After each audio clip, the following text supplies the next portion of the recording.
Once upon a time, in the hidden village of Ntali, where people still believed in old magic and spirits, there lived a young man named Kwame. Kwame was known for his kindness and quiet voice, but somehow bad luck always seemed to find him. Everyone in the village liked him, but they couldn't help noticing that things just didn't go his way, no matter how hard he tried.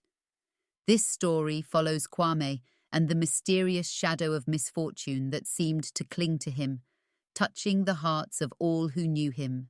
In the early light of dawn, when the world was still wrapped in a soft mist, the village of Ntali awoke to a sorrow that pierced the heart of every home. Kwame, a young man blessed with a gentle spirit, had just married Amara, his beloved, in a ceremony that danced with colours and rang with songs of happiness. But joy turned to dismay as Amara was found lifeless in her new home, with no sign of sickness or harm upon her. She had simply slipped away in her sleep. The villagers gathered, their faces shadowed with grief and confusion. The elders spoke in hushed tones, their words heavy with old tales of curses and the displeasure of the ancestors. The laughter and music of the wedding seemed to have been but a fleeting dream, now replaced by the bitter taste of loss.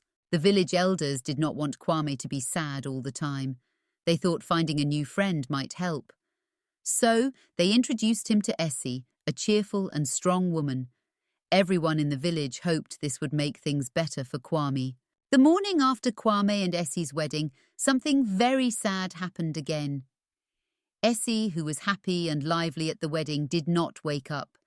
This made everyone in the village even more afraid and worried.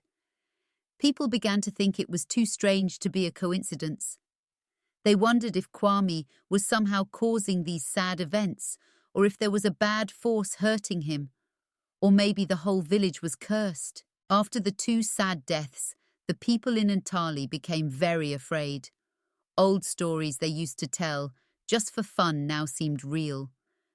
The village elders thought these stories might explain what was happening.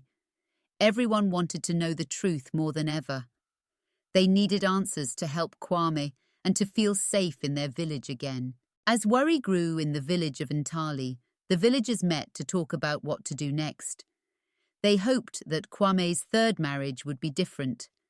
They chose Ada, a strong and brave woman, to marry Kwame. The wedding was quiet and simple, with everyone hoping it would not end in sadness like the others. Everyone was nervous, but hoping for the best. The next morning, the sad pattern continued in Ntali. Ada, like the others before her, was found dead,